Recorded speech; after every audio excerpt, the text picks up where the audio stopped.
किसान साथियों नमस्कार। आप देख रहे हैं एग्रो दर्पण। आज के इस वीडियो में हम बात करेंगे इसबगोल में कितना पानी देना चाहिए। इसबगोल की फसल यहाँ पर देख रहे हैं और आप फव्वारा सिंचाई देख रहे हैं। जो यहाँ पर इसबगोल की फसल देख रहे हैं ये 3.5 महीने के लगभग की फसल हुई है। 2-3 दिन अभी कम है 3.5 महीने में। तो इस तरह से इसबगोल की फसल है। इसमें सीटे भी आए हुए हैं काफ़ी अच्छी संख्या में। कई जगह इसमें थोड़े सीटे कम आए हैं लेकिन सीटे काफ़ी आ चुके हैं। सीटे ज़्यादा पानी से कई बार हम ज़्यादा पानी पिला देते हैं, उससे कम आते हैं।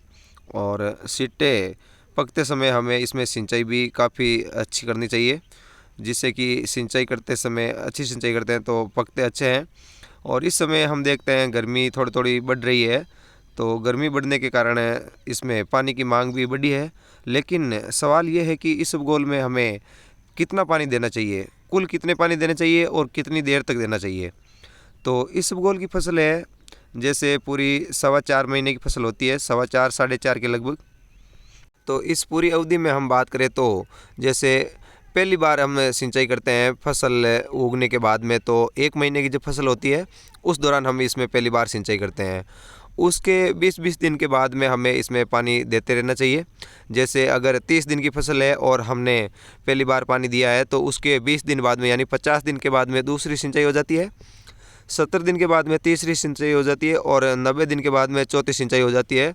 और इसके बाद में 5वीं सिंचाई करते समय आपको फसल का ध्यान करके और देना चाहिए, क्योंकि इस दौरान आपकी फसल में कितने सीटे कच्चे हैं, कितने सीटे पक रहे हैं, उसी हिसाब से यानी 110 दिन के या 105 दिन के लगभग आप अंतिम सिंचाई कर सकते हैं, वो भी अपनी फसल को अच्छी तरह से देखने के बाद में।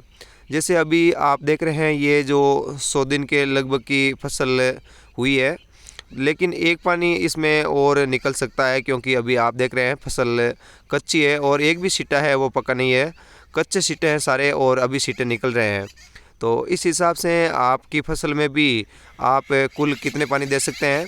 तो 5 सिंचाई आपकी फसल में पर्याप्त होती है, 5 सिंचाई आप अपनी फसल में हिसाब से कर सकते हैं। कुछ क्षेत्र ऐसे होते हैं जहाँ पर 5 सिंचाई की आवश्यकता नहीं रहती है, 4 सिंचाई ही पर्याप्त रहती है। तो आप अपने मिट्टी के अनुसार और अपनी क्षेत्र की ज़मीन है उसके अनुसार सिंचाई कर सकते हैं।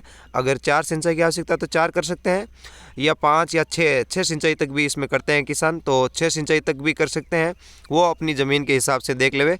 तो इस हिसाब से 5 सिंचाई तो लगभग किसान को करनी ही होती है। और इसबगोल की फसल है वो ज़्यादातर रेतीले इलाके में होती है, मरुस्थलीय इलाके में। तो मरुस्थलीय रेतीले इलाके में आप 5 सिंचाई आसानी से कर सकते हैं। और ज़्यादा सिंचाई आपको ज़्यादा देर तक नहीं करना है। जब भी आप सिंचाई फव्वारे के द्वारा करते हैं तो फव्वारा आपको 1.5 घंटे से ज़्यादा नहीं चलाना है, 1.5 घंटा आपकी फसल के लिए पर्याप्त है। और जैसे ही गर्मी बढ़ने लगती है और अंतिम सिंचाई है उस दौरान आप 2 घंटे तक भी फव्वारा चला सकते हैं, क्योंकि बाद में सीटें निकलने का कोई डर नहीं रहता है, फसल को पकना होता है। और पकाव की अवधि में अगर आप अच्छा पानी पिलाते हैं तो फसल काफ़ी अच्छी पकती है। तो अंतिम सिंचाई आप 2 घंटा फव्वारा एक लाइन को 2 घंटे तक चला सकते हैं। और आपकी फसल में भी अच्छे सीटें हैं तो आप फसल में सीटों को देख करके ही चलाएं, क्योंकि कई बार सीटें पकने लगते हैं और हम सिंचाई कर देते हैं तो इसमें सीटें जड़ जाते हैं, क्योंकि इसबगोल की फसल है वो पकते समय पानी को सहन नहीं करती है। अगर आपकी फसल पक चुकी है और आप सिंचाई करते हैं तो ये जड़ जाती है। और इसी दौरान कई बार हम देखते हैं बरसात भी हो जाती है, तो बरसात होने से इसबगोल की फसल में पक्की पकाई फसल पर बरसात हो जाती है तो काफ़ी ज़्यादा नुकसान होता है। इस बात को भी आपको विशेष रूप से ध्यान रखना है। तो किसान साथियों, आप अपनी फसल में 5 सिंचाई कर सकते हैं और हर बार आप 1.5 घंटा फव्वारा चला सकते हैं। और कुछ किसान भाई है वो 4 से 6 तक सिंचाई करते हैं, यानी 4 सिंचाई भी करते हैं। कुछ किसान भाई 6 सिंचाई भी कर लेते हैं, तो वो आपकी ज़मीन पर निर्भर करता है।